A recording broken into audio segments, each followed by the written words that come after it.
welcome to everyone. The Autism Welfare Trust is a not-for-profit organization with offices in Karachi and Lahore. और हम लोग का जो main काम है वो है ऑटिज्म के बारे में एक तो अवेयरनेस क्रिएट करना और दूसरा टीचर्स पेरेंट्स को और हेल्थ वर्कर्स को ट्रेनिंग प्रोवाइड करना। तो आज का जो हमारा टॉपिक है वो बहुत इंटरेस्टिंग है, स्पेशली पेरेंट्स के पॉइंट ऑफ व्यू से, क्योंकि आजकल के ज़माने में बहुत ज़्यादा यूज़ हो रहा है मोबाइल डिवाइसेस का और ऑफ कोर्स स्क्रीन टाइम का। तो आज हम लोग इस टॉपिक पे बात करेंगे। मेरे साथ मिस आयशा अरूज है, क्लिनिकल साइकोलॉजिस्ट, उनके इंट्रोडक्शन देंगी ऑन दिस टॉपिक। और फिर जो टेक्निकल सारा जो इंटरवेंशंस हैं उनकी बात, उसके ऊपर बात करेंगे मिस्टर अहमद सुल्तान, जो हमारे ऑफिस के आईटी एग्जीक्यूटिव हैं। तो over to you Ayesha. Assalamu alaikum everyone and welcome for the session today। आज जो हम बात करने जा रहे हैं, जैसे कि मैंने बताया, पेरेंटल इंटरवेंशंस पे मोबाइल की और स्क्रीन टाइम को किस तरह से मैनेज करना, और अगर देना है तो वो किस तरह का स्क्रीन टाइम होगा। हम थोड़ा सा अंडरस्टैंड करेंगे कि एग्जैक्टली स्क्रीन टाइम है क्या और इसके क्या क्या इम्पैक्ट्स होते हैं किसी भी इंडिविजुअल पे। ऑलराइट। स्क्रीन टाइम की अगर हम बात करते हैं तो वो पूरा टाइम जो भी आपका स्क्रीन पे किसी भी तरीके से आप जो है वो स्क्रीन को दे रहे हैं, स्क्रीन के साथ इन्वॉल्व है कोई भी इंडिविजुअल, आइदर वो कंप्यूटर स्क्रीन है, वो स्मार्टफोन स्क्रीन है, आप टेलीविजन देख रहे हैं, आप जो है वो स्मार्ट वॉच पे जो है बिजी हैं, या फिर कोई भी ऑनलाइन गेम्स खेल रहे हैं, तो वो पूरा टाइम जो स्क्रीन के साथ इन्वॉल्व है वो सारा, हर तरह की स्क्रीन इसमें जो है वो आप उसको जो है वो देखेंगे, वो सब हम स्क्रीन टाइम में काउंट करते हैं।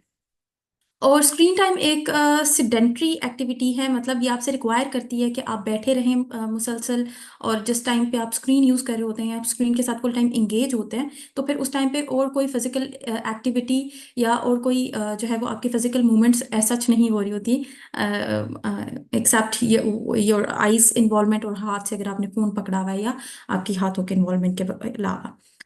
अगर हम इसके इम्पैक्ट देखते हैं तो इसके इम्पैक्ट बहुत ज़्यादा हैं ह्यूमन लाइफ पे, इंडिविजुअल्स पे, इंसानों की जो है वो समाजी ज़िंदगी पे, उनकी जहन पे, हर तरह के इसकी जो है वो इम्पैक्ट्स हम देखते हैं ह्यूमंस पे। जिसमें कुछ हमने जो है वो उनको कैटेगराइज किया है, जिसमें सबसे पहले जो है वो सोशल स्किल्स हैं जो इम्पेयर होते हैं। स्क्रीन टाइम का जो सबसे बड़ा डेफिसिट आता है सोशल स्किल्स में, वो ये कि आपका जो फेस टू फेस इंटरेक्शन है वो लिमिटेड हो जाता है, या मिनिमल हो जाता है, मिनिमल टू जीरो हो जाता है। अगर आप इस इम्पैक्ट को देखते हैं अर्ली एजेस में, बच्चों के अंदर अगर आप देखते हैं, तो आप देखेंगे कि अगर बचपन से ही बहुत अर्ली एजेस से बच्चा स्क्रीन यूज कर रहा है, तो उसका सोशल इंटरेक्शन जो है वो उसका काफी हद तक इफेक्ट होगा, इस हद तक के समटाइम्स इसको मिक्स करना शुरू कर देते हैं वर्चुअल ऑटिज्म के सिम्टम्स के साथ। यानी कि बच्चे का इंटरेक्शन बिल्कुल ही डेवलप नहीं होता, वो आई कांटेक्ट नहीं करता, नाम पे रिस्पॉन्स नहीं करता, और इस तरह के बहुत से जो सोशल डेवलपमेंट होती है बच्चों की, वो ओवरऑल इफेक्ट हो रही होती है।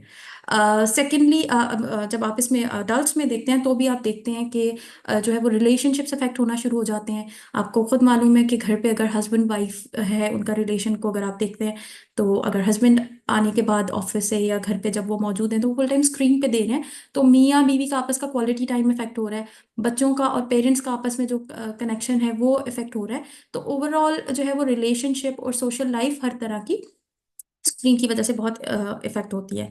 देन लैंग्वेज और कम्युनिकेशन डिलेज आते हैं। लैंग्वेज और कम्युनिकेशन डिलेज को भी अगर आप अर्ली एजेस में देखते हैं, तो आप देखते हैं कि जो बच्चे 1.5 साल का, 2 साल का बच्चा जब स्क्रीन का बहुत ज़्यादा इस्तेमाल करता है, तो उसकी जो कम्युनिकेशन डेवलप होना होती है, जो उसकी बातचीत का तरीका, उसके जो स्पीच डेवलप होती है जनरल, वो डिले होना शुरू हो जाती है। क्यों? क्योंकि उसका सारा जो फोकस है वो स्क्रीन पे है, और अगर वो स्क्रीन पे इंटरैक्टिव यूज़ नहीं है स्क्रीन का, पैसिव यूज है, यानी कि वो सिर्फ वीडियोस देख रहा है और उसमें ना वो बोल रहा है ना कुछ और, वो सिर्फ सुन रहा है उन चीज़ों को, और उन चीज़ों को विजुअली देख रहा है, तो उसका इंटरेक्शन नहीं हो रहा है। और इन रिजल्ट जब इंटरेक्शन नहीं होगा तो कम्युनिकेशन डिलेज आएंगे। थर्ड चीज़ जो हम इसके इम्पैक्ट में देखते हैं, बहुत मेजर इम्पैक्ट है जिसका, वो ये है कि ये फिजिकल एक्टिविटी को बहुत ज़्यादा रिड्यूस कर देता है। फिजिकल एक्टिविटी रिड्यूस होती है तो डेफिनेटली आपकी मसल्स, आपकी बॉडी सफ़र करती है। ओबेसिटी बहुत कॉमन है। इसके रिजल्ट में आप देखेंगे कि आप बैठे हुए हैं और स्क्रीन आपको रिक्वायर कर रही है कि आप बैठें और उसको फुल टाइम जो है वो सेडेंट्री स्टाइल में आप उसको टाइम दें। तो वो आपकी फिजिकल एक्टिविटी रिड्यूस होने की वजह से आपके लिए आपकी बॉडी अनहेल्दी साइड पे जा रही है, आपके मसल्स फ्लैसिड हो रहे हैं, आप जो है वो ओबेसिटी की तरफ जा रहे हैं। स्लीप प्रॉब्लम्स, स्लीप प्रॉब्लम भी एक बहुत मेजर इम्पैक्ट है स्क्रीन का, जिसमें आप देखेंगे कि स्लीप डिस्टर्बेंस बहुत ज़्यादा है। आइदर आपको स्लीप को इनिशिएट करने में ही प्रॉब्लम हो रही है, यानी कि नींद आती ही लेट है, नींद बहुत देर से आती है, सोना बहुत मुश्किल होता है, करवटें बदलते रहते हैं। और वंस अगर नींद आ भी जाती है तो आप देखेंगे वो बहुत डिस्टर्ब्ड स्लीप है कि स्लीप के बाद आप इतना फ्रेश उठ नहीं रहे हैं, आफ्टर स्लीप भी आप जो है वो टायर्ड फील कर रहे हैं। तो आपकी स्लीप क्वालिटी को ओवरऑल इफेक्ट करती है, अच्छी नींद जो है वो मुतासर होती है। देन जो बहुत मेजर हमने इसकी जो साइकोलॉजिकल एक इम्पैक्ट है बच्चों में और बड़ों में, वो है अटेंशन डेफिसिट। हमारी जो तवज्जो बरकरार रखने की सलाहियत है वो इफेक्ट होती है। हम ज़्यादा देर देर तक जो हमारी स्क्रीन के अलावा की जो चीज़ें हैं जो हमारी तवज्जो रिक्वायर करती हैं, आप स्कूल के बच्चों में देखें तो कॉपी वर्क करना है, होमवर्क लिखना है, राइटिंग करनी है, टीचर को क्लास में लेक्चर सुनना है तो उसका लेक्चर सुनने की जो कैपेसिटी है बच्चों की वो आप देखेंगे कम हो गई है। उनको अटेंशन मेंटेन करने में जो है वो डिफिकल्टी है। बड़े एडल्ट्स जब आपस में दो एडल्ट्स बात कर रहे हैं तो अगर आपके साथ एक सामने वाला शख्स बात कर रहा है, अपने किसी भी मामले में गुफ्तगू कर रहा है, तो आप देखेंगे कि वो आप सुन रहे हैं उसको, लेकिन शायद आप कुछ देर बाद फील करेंगे आप लॉस्ट हो गए हैं। आप उनको देख तो रहे हैं, आप सुन भी रहे हैं, लेकिन शायद आप उनकी बातों को कॉम्प्रीहेंड नहीं कर पा रहे हैं उस तरह से कि वो क्या बोल रहे हैं एग्जैक्टली और किस तरह से जो है वो उनका कम्युनिकेशन चल रहा है। ऑल राइट जी। देन हम जब फिजिकल हेल्थ की बात करते हैं, तो फिजिकल हेल्थ में आप इसके इम्पैक्ट्स जो है वो जब देखेंगे तो आप देखेंगे कि आपकी जो है आई हेल्थ मुतासिर होती है, आईज पे बहुत ज़्यादा स्ट्रेन आता है स्क्रीन की वजह से। नेक और बैक पेन बहुत ज़्यादा कॉमन है बिकॉज ऑफ के पोस्चर पे बहुत ज़्यादा इफेक्ट आता है ज़्यादा स्क्रीन के यूज़ करने की वजह से। हम कॉरपोरेट के लोगों के ये इश्यूज बहुत ज़्यादा सुनते हैं कि उनकी जो है वो इस तरह से कि मसल्स में इशू आ रहा है, बैक पेन इशू है, नेक पेन इशू है और इस तरह की बहुत सारी चीज़ें। और इसके अलावा आप जब देखते हैं तो आपकी बॉडी ओबीस होने की वजह से फिर आप स्ट्रोक की तरफ जा सकते हैं, आपकी जनरल हेल्थ इफेक्ट होती है। ये सारी चीज़ें आपके फिजिकल हेल्थ में काउंट होंगी। इमोशनल और बिहेवियरल हेल्थ की हम जब बात करते हैं तो फिजिकल के साथ जो इमोशनल और बिहेवियरल इम्पैक्ट है स्क्रीन का वो बहुत ज़्यादा स्ट्रॉन्ग है। रिसर्चर्स ने ये देखा है कि जो बच्चे स्क्रीन का बहुत ज़्यादा यूज़ करते हैं उनमें आप देखेंगे कि शिद्दत पसंदी बहुत ज़्यादा आ जाती है। बच्चे गुस्सा बहुत ज़्यादा करने लगते हैं, तोड़ फोड़ की तरफ बहुत ज़्यादा माइल रहते हैं, लड़ाई उनकी अपने बहन भाइयों के साथ या आसपास जो है वो बहुत ज़्यादा होती है, बुली करते भी हैं और बुली होते भी हैं। इसके अलावा अदम बर्दाश्त बहुत ज़्यादा बढ़ जाती है बच्चों में और समाजी अदम दिलचस्पी का एक रुझान आप देखेंगे बच्चों में बढ़ता चला जाता है।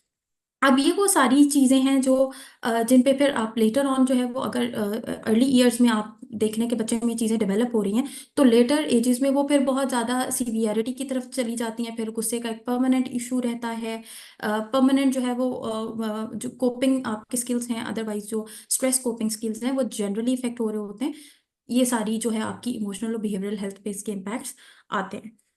ओके जी। हम मेमोरी इश्यूज की अगर हम बात करते हैं तो आप देखेंगे कि मेमोरी आपकी बहुत ज़्यादा इफेक्ट होती है स्क्रीन की जो ओवर स्टिमुलेशन होती है उसकी वजह से। उसमें आप ये देखेंगे कि आपको कंसंट्रेट करने में आपको पहले ही प्रॉब्लम आ रही है, टेंशन आपकी कम हो रही है। अब टेंशन कम होने की वजह से वर्किंग मेमोरी इफेक्ट हो रही है, आपकी चीज़ें याद रखने की सलाहियत, और जब आपको दोबारा उनकी ज़रूरत है तो दोबारा रिकॉल करने की सलाहियत बहुत बुरे तरीके से मुतासर होती है।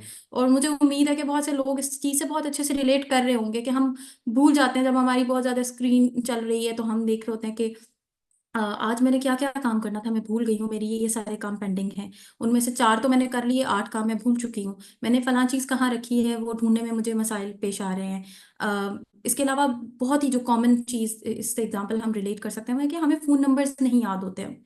जब तक बहुत ज़्यादा सेल फोन का इस्तेमाल नहीं होता था हमें अपने इमरजेंसी कॉन्टैक्ट्स, अपने माँ को अपने बच्चों का नंबर, बहनों को अपने भाइयों का और फैमिली मेम्बर्स के और फ्रेंड्स के हमें नंबर्स जुबानी याद हुआ करते थे। लेकिन अब बहुत से ऐसे लोग हैं जिनको अपना पर्सनल नंबर भी, फ़ोन नंबर याद नहीं होता, उनको उसको स्क्रीन की जो है वो हेल्प लेनी पड़ती है, फ़ोन में स्टोर होता है तो वो वहाँ से देख के उनको बताना पड़ता है। तो मेमोरी पे जो है वो बहुत ज़्यादा इफेक्ट है। मेंटल हेल्थ पे अगर आप देखें तो डिप्रेशन एंजाइटी, मूड डिसऑर्डर्स बहुत ज़्यादा कॉमन होते जा रहे हैं, और इनके कॉमन होने में स्क्रीन का बहुत ज़्यादा रोल है। वो थोड़ा सा हम आगे इसको चल के देखते हैं कि किस तरह से हम स्क्रीन को ब्लेम कर रहे हैं कि ये मेंटल हेल्थ इश्यूज की वजह बन रही है।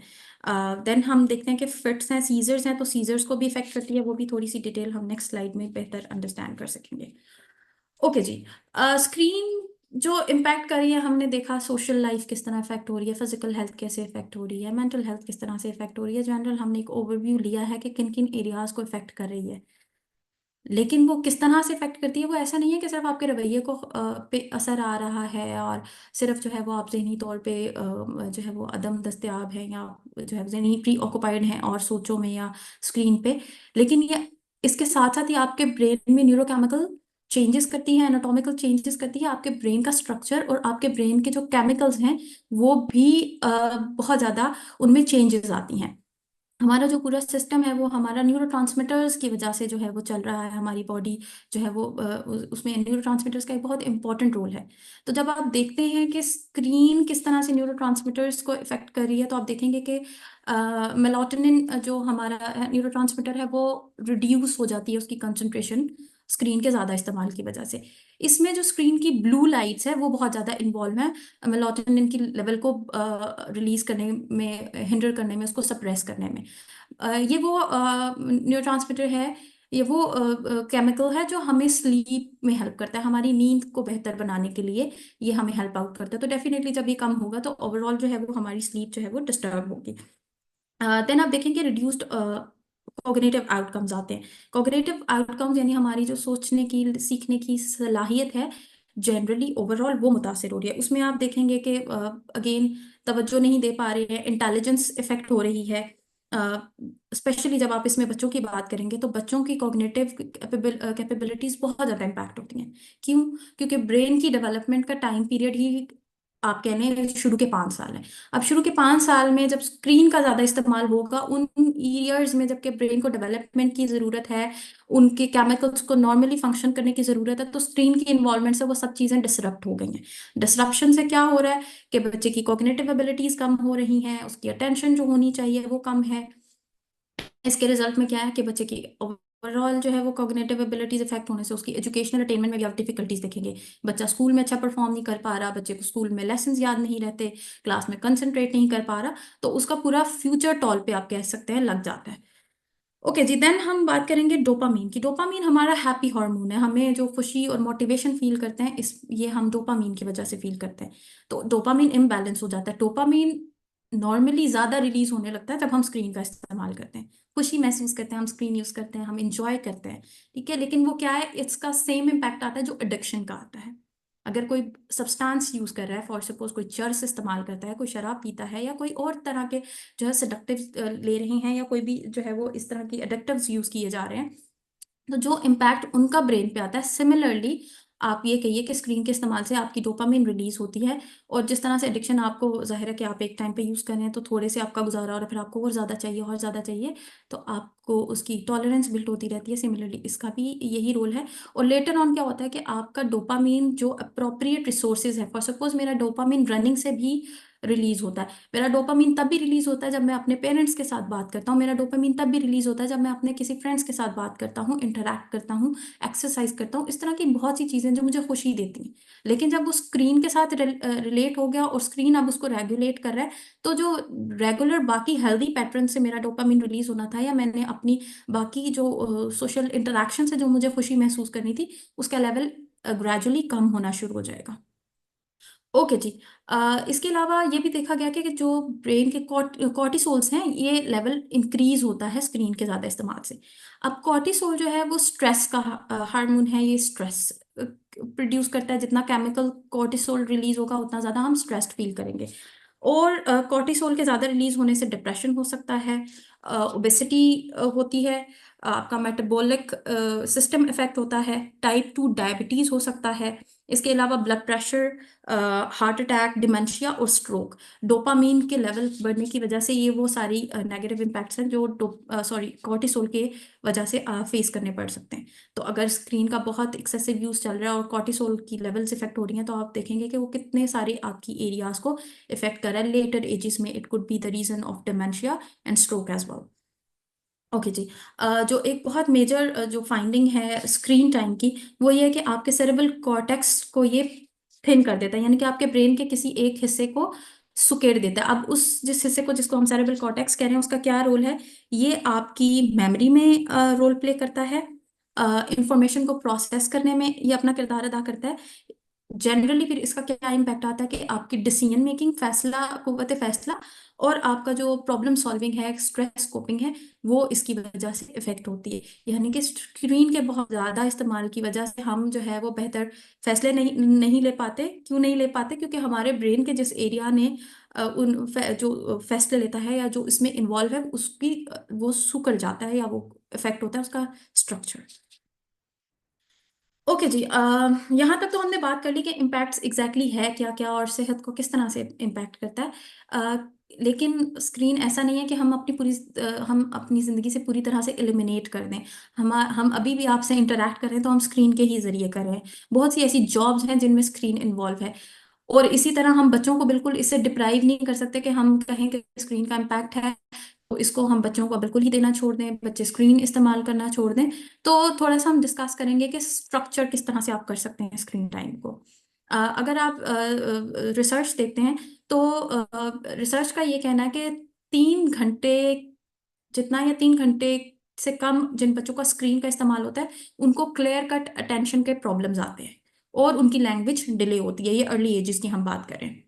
और जिन बच्चों का 3 आवर्स से ज़्यादा स्क्रीन टाइम है, उनकी लैंग्वेज डिले भी होती है, अटेंशन स्पैन भी कम होता है। इसके अलावा उनके अंदर हाइपर एक्टिविटी आती है। हाइपर एक्टिविटी मतलब बैठे रहने में, टिक के बैठने में मुश्किल का सामना करना, किसी चीज़ पे जो है वो तवज्जो देना, फिजिकली जो है वो एजिटेशन बहुत ज़्यादा होती है हाइपर एक्टिविटी के सिम्टम्स में। और इसका जो एक और इम्पैक्ट आता है वो ये कि पेरेंट चाइल्ड इंटरेक्शन कम हो जाता है। ठीक है, अब जब पेरेंट चाइल्ड इंटरेक्शन कम नहीं होगा तो स्पीच डिले आएगा, अटेंशन स्पैन शॉर्ट होगा और हाइपर एक्टिविटी आएगी। और ये तकरीबन 67% लोगों में ये वाली सारी सिम्टम्स उन्होंने देखी हैं जिन्होंने स्क्रीन का इस्तेमाल ज्यादा किया है। ओके जी। अब हम डिस्कस करेंगे कि कितना होना चाहिए हर एज के अकॉर्डिंग, कितना रिकमेंडेड स्क्रीन टाइम है कि एटलीस्ट जो है वो मतलब आप मिनिमम इतने से लेके मैक्सिमम इतना स्क्रीन टाइम आप कर सकते हैं अपना एज वाइज। तो अगर आप देखते हैं पैदाइश से लेके 18 महीने तक, तो ये वो टाइम पीरियड है जिसमें कहा जाता है कि स्क्रीन टाइम बिल्कुल जीरो होना चाहिए। मतलब जीरो स्क्रीन टाइम, कोई बच्चा किसी भी तरह का स्क्रीन का इस्तेमाल नहीं कर रहा, कोई भी तरह के ना कार्टून्स देख रहा है, ना वीडियो कॉल पे बात करने को ज्यादा इस तरह इसमें इनकरेज किया जाता है। 18 से 24 महीने के बच्चों के लिए 1 घंटे से कम का स्क्रीन टाइम हो सकता है उनके लिए। उनको आप 1 घंटे से कम अगर स्क्रीन दे रहे हैं तो वो चल सकता है, लेकिन उसके कुछ रूल्स हैं। यहाँ पे स्क्रीन टाइम दो तरह का होता है। एक एक्टिव स्क्रीन टाइम है, एक पैसिव स्क्रीन टाइम है। एक्टिव स्क्रीन टाइम वो स्क्रीन टाइम है जिसमें आप इंटरैक्ट करते हैं।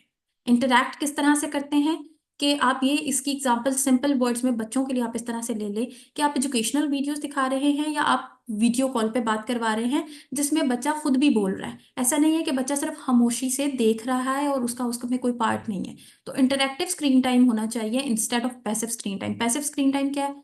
टिकटॉक देखना, वीडियोस देखते रहना जिनको सिर्फ आप देख रहे हैं और सिर्फ आप उन पे अटेंड कर रहे हैं, आपका अपना उसमें कोई इन्वॉल्वमेंट नहीं है। इंटरैक्टिव स्क्रीन टाइम में बच्चे की अपनी इन्वॉल्वमेंट भी होगी। अगर कोई गेम ऐसी खेल रहे हैं जिसमें जो है वो कलर मैचिंग करनी है या जो है वो कोई सर्टेन ब्रेन एक्टिविटी इन्वॉल्व है, तो वो भी थोड़ा सा आप कह लीजिए कंपैरेटिवली हेल्दी है। लेकिन उसके मुकाबले सिर्फ वीडियोस देखते रहना और स्क्रॉल करते रहना वो बहुत अनहेल्दी है। तो अगर जो आप स्क्रीन टाइम देंगे 1 घंटे से कम का, वो इंटरैक्टिव स्क्रीन टाइम होना चाहिए। उसमें आप एजुकेशनल प्रोग्राम्स दिखा सकते हैं। और जो सबसे इम्पोर्टेंट चीज़ है वो ये है कि वो बच्चे अपनी मदर के साथ या किसी केयर गिवर के साथ देखेंगे। फॉर सपोज आप स्क्रीन पे बच्चे को दिखा रहे हैं कोई भी चीज, लेकिन आप खुद बोल रहे होंगे ये देखो ये एप्पल है, हाँ ये देखो ये बिल्ली है, और ये देखो ये क्या हो रहा है, ये भाग रहा है, ये चल रहा है। तो उसमें जब मदर बोलती रहेगी मुस्तकिल स्क्रीन के साथ, तो बच्चे का वो जो सोशल डेफिसिट आना है वो नहीं आएगा, उसकी स्पीच डेवलपमेंट में पॉजिटिव इम्पैक्ट आएगा। इनफैक्ट वो एक आप कह लें मदर चाइल्ड एक क्वालिटी स्क्रीन टाइम आप उसको बना सकते हैं। ओके जी।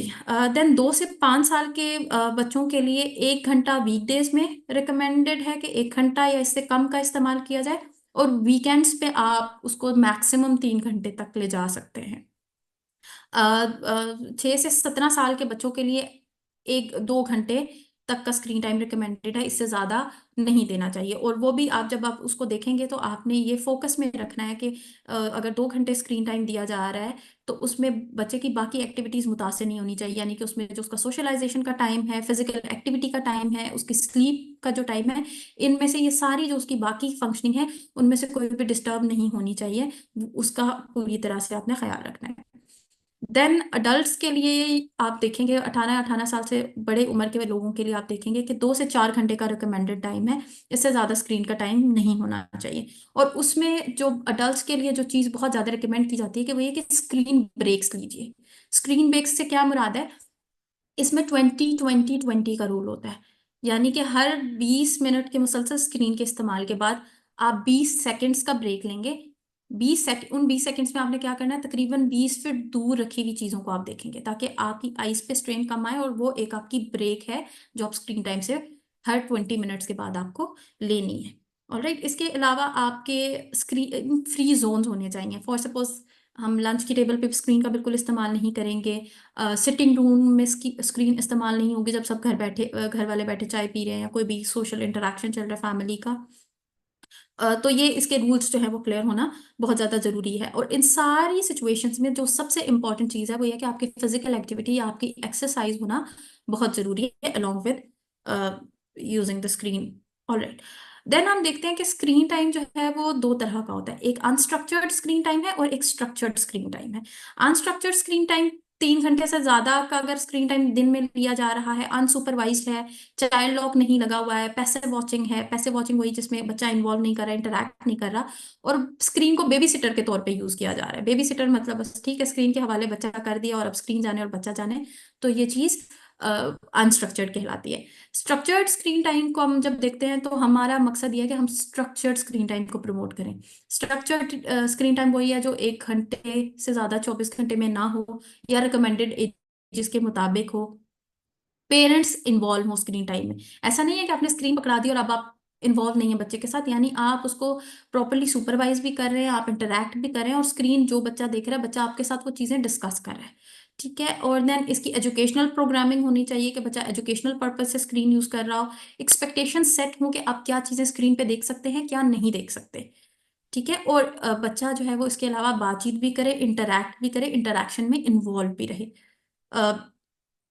स्ट्रक्चर स्क्रीन टाइम को प्रमोट करना ही आज हमारे सेशन का पर्पस है। ओके जी। देन इसके अलावा क्या चीज़ें जिनको साथ कंसिडर करना बहुत ज़रूरी है कि बच्चों की डेली रूटीन जो है वो बहुत सेट होनी चाहिए सुबह से शाम तक की, जिसमें आपको उनका सारा स्लीप का टाइम, उनके खाने का टाइम, उनकी फिजिकल एक्टिविटी का टाइम और स्क्रीन का टाइम सब स्पेसिफाइड हो। देन क्लियर बाउंड्रीज हो, बच्चे को पता हो कि उसको स्क्रीन अगर यूज करनी है तो क्या चीजें उसको अलाउड हैं, क्या चीजें अलाउड नहीं हैं। एज पर द एज बच्चा कौन सी गेम्स, कौन सी जो है वो स्क्रीन देख सकता है, कौन से कार्टून देख सकता है और कौन से चीजें वो नहीं देख सकता। देन घर पे स्क्रीन फ्री जोन्स होना बहुत जरूरी है। स्क्रीन फ्री जोन आपका कोई ना कोई ऐसा टाइम पीरियड और ऐसा कमरा है, ऐसी जगह जहां पे जब आप बैठते हैं तो आप बिल्कुल भी स्क्रीन का इस्तेमाल नहीं करते। फैमिली मील टाइम्स जो है वो बेस्ट टाइम है जिसमें आप स्क्रीन फ्री टाइम बना सकते हैं, जिसको उसको फ्री जो है वो यूटिलाइज कर सकते हैं सोशल इंटरेक्शन के लिए। इसमें उन पेरेंट्स के लिए बहुत लम्हा फिक्री है जो कहते हैं कि हमारे बच्चे स्क्रीन के बगैर खाना नहीं खाते, तो वो चीज़ आपको ब्रेक करना बहुत ज़रूरी है। बच्चों के साथ हेल्दी प्ले टाइम होना बहुत जरूरी है ताकि उनकी फिजिकल एक्टिविटी हिंडर ना हो। Physical activity time is very important, और स्लीप रूटीन होना बहुत इंपॉर्टेंट है। इसके अलावा हम ये स्लाइड आपको थोड़ा सा ये अंडरस्टैंडिंग देगी कि हर स्क्रीन टाइम जो है वो इक्वल नहीं होता है। कुछ जो है वो आपका कनेक्ट करने के लिए आप इस्तेमाल करते हैं, कुछ आप नई चीज़ें क्रिएट करने के लिए आपका स्क्रीन टाइम होता है, कुछ स्क्रीन टाइम में आप खेलते हैं और नई चीज़ें सीखते हैं। ठीक है, और कुछ स्क्रीन टाइम ये है जो सिर्फ इंजॉयमेंट के लिए होता है। इसका हेल्दी बैलेंस क्रिएट करना बहुत इंपॉर्टेंट है। और ये वाली सारी एक्टिविटीज़ और ये किस तरह से आप जो है वो क्रिएट कर सकते हैं, कनेक्ट कर सकते हैं, या आपकी लर्निंग क्या कैपेबिलिटीज़ हो सकती हैं स्क्रीन की, वो अब अहमद साहब आपको गाइड करेंगे। Thank you from my side.